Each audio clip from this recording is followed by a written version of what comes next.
Don't gamble and think about the hereafter.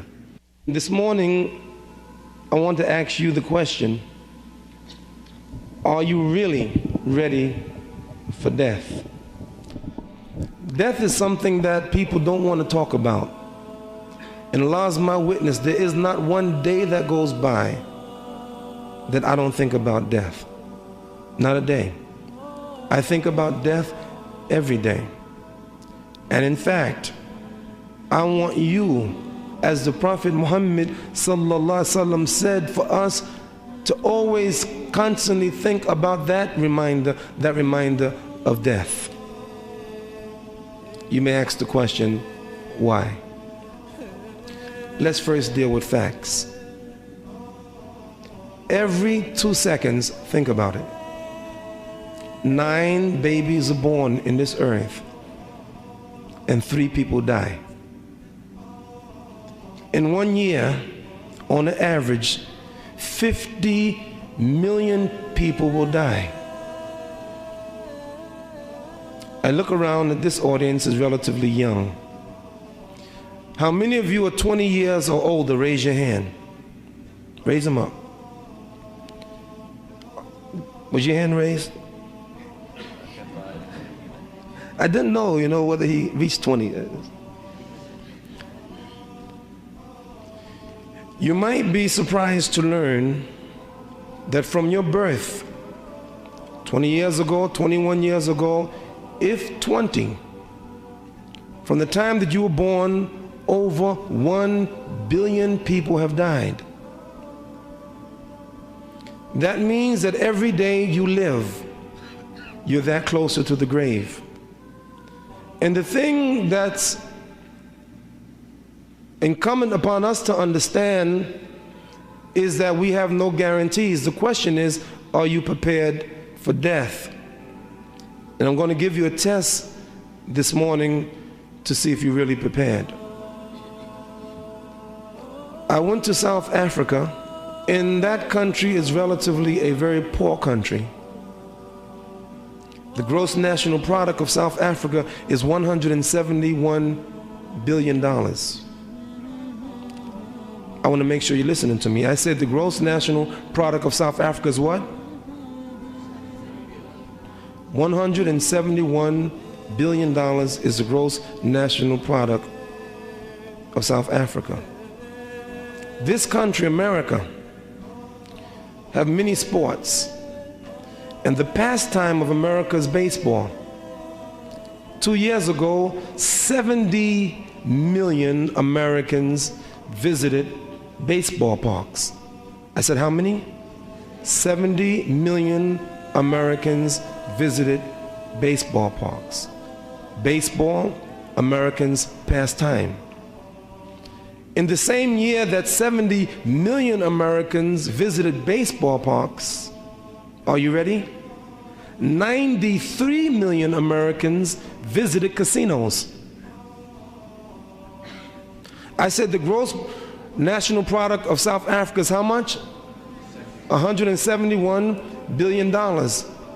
Can I tell you how much Americans spent on gambling in 1 year? Over $400 billion. $400 billion Americans have spent gambling. That means that America is a country of gamblers. I started to say Great Britain again, didn't I? England or Britain. And they have in Britain now a lotto fever, the lottery. You know lottery? We're looking at the newspaper, and on the front page, a Muslim won the big lottery in England. The reason that I mention that, brothers and sisters, is because Allah in the Quran mentions about gambling. Yes, alunaka al khamr wa maisir. They ask you about intoxicants and gambling. Why do I mention gambling, and what does gambling have to do with death? My message this morning is this. I don't care if you are 7, 8, 9 years old or 20 years old. 19 years old, I'm sorry, or 100 years old, don't gamble.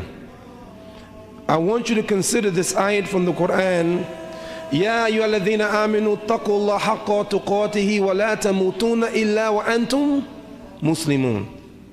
O you who believe, fear Allah as He should be feared and do not die except as a Muslim. Let me tell you the problem that you have as young people. The problem that you have as young people is that you feel what's that word? Invincible. You feel that you're going to be here a long time. But I can tell you, brothers and sisters, don't gamble. A lot of you think like this: I'm young, I'm 19, I'm 20, I'm 21. Inshallah, I can have my fun now. I have a lot of time. I get older, I can start making my prayer, I can wear my hijab, I start going to the masjid, I can start reading Quran, I have plenty of time, and let me have my fun now. Imam Siraj, after all, you were young, you had your fun, why can't we have our fun? Because you can't gamble. Last year, you know by now, most of you, that the most precious thing to me, my flower, my daughter, Basma Wahaj, died at the young age of just short of her 20th birthday. She had been married 1 year and she had given birth a week before, healthy all of her life. And then Allah the Almighty decreed that she should go. Did it hurt me? Yes. The greatest gift to me, that daughter, a good Muslim. Many of you young sisters know her, or some of you know her, a good Muslim. But yet, I am reminded in the Quran, تبارك الذي بيده الملك وهو على كل شيء قدير الذي خلق الموت والحياة ليبلوكم أيكم أحسن عملا. Glory be to Him in whose hands is the dominions of the heavens and the earth, and He, Allah, created death and life to test you, who's best in conduct. So the purpose of life is to be tested by Allah, and death to be tested by Allah. You, if you live long enough, will lose a loved one. Your mother, your father, your grandmother, your grandfather, your uncle, your husband, your wife, your children, all of you will be tested by death. After all, 50 million people a year. It's inevitable. Recognize, وَمَا كَانَ لِنَفْسٍ أَن تَمُوتَ إِلَّا بِإِذْنِ اللَّهِ كِتَابٍ مُؤَجَّلًا. No soul can die except by the permission of Allah. It's already written in a book. I have nothing to do with that.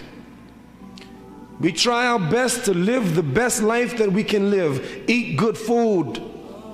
Stay away from the haram.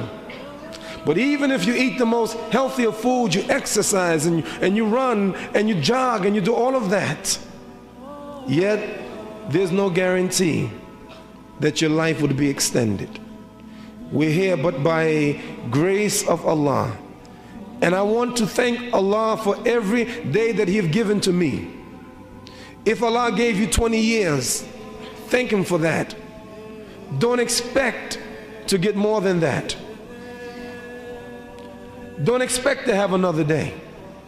If you have the attitude that this is your last day, then the person who has the attitude and the knowledge that it's their last day is different from a person who believes they'll be here for a long time. Make plans as if you will be here forever. Make plans to go to college. Make plans to study your career. My daughter was studying to become a doctor. She just was short of a graduation. In fact, her mother and myself was invited to the graduation and they gave her a degree. But all of those years are not wasted, not as a Muslim, because everything you do for the pleasure of Allah, you get reward for Allah. And if in the back of your mind you want to be a doctor for the Muslims, to aid the Muslims, or to be a lawyer to help the Muslims, good, plan it. But if Allah takes your life, or take the life of someone that you love, be careful that you don't say anything at the displeasure of Allah the Almighty. So brothers and sisters, my first message: don't gamble. There's no guarantee that any of us will get back home from this conference or this convention. Don't gamble. Number two, if you make a mistake, which you will make a mistake, you will commit sin. There's none perfect. But if you make a mistake and if you commit a sin, then ask Allah's forgiveness immediately and follow up a bad deed with a good deed. It will wipe it out. Number three, the real question is, how prepared are you for death? If it came tomorrow. Someone asked the Prophet Muhammad sallallahu alaihi wasallam, Ya Rasulullah, O Messenger of Allah, Mata sa'a, when is the hour of judgment? And the Prophet could have answered, only Allah knows. Allahu alam. And that would be the right answer. But the Prophet chose in this instance to answer another way. He said, Ma'addata laha. What did you prepare for it? Are you prepared for death? Why is death important?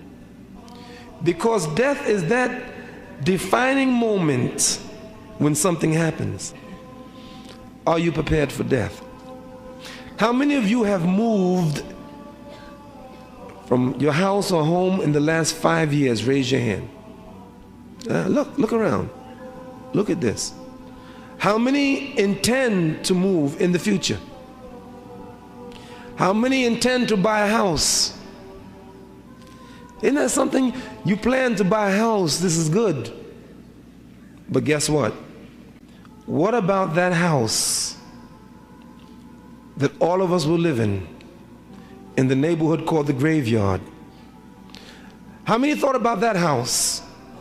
Since you will die, and it is inevitable that you'll die, and no one has escaped death, and since the last 20 years 1 billion people have died, then why not prepare for the next home before the hereafter, and that is the grave. The blessing that you have right now, in my conclusion, is that every one of you, I don't care whatever the level of your practice, the great gift that you have right now is the gift of life.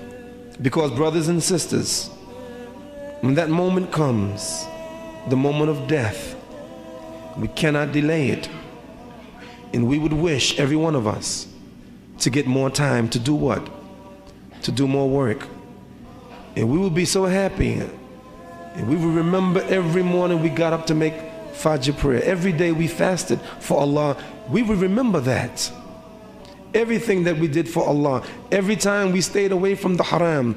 When you were tested, young brothers, in school, and you were in school and you were tested by drugs and tested by women, as Prophet Yusuf was tested by a woman, and every time you stayed away from it, you refrained from it, you will be happy because you get a reward and a blessing from Allah.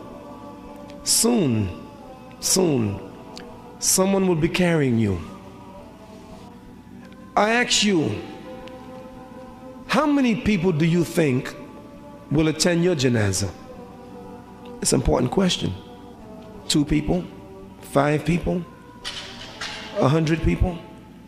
Because the Prophet Muhammad said that anyone who 100 people attend their janazah praying for their intercession, asking for Allah's forgiveness, Allah will accept their intercession. How many people would attend your janazah, your funeral? Are you prepared for death? How to be prepared for death? Only one way. Don't gamble. Live the best life you can live. Because think about it.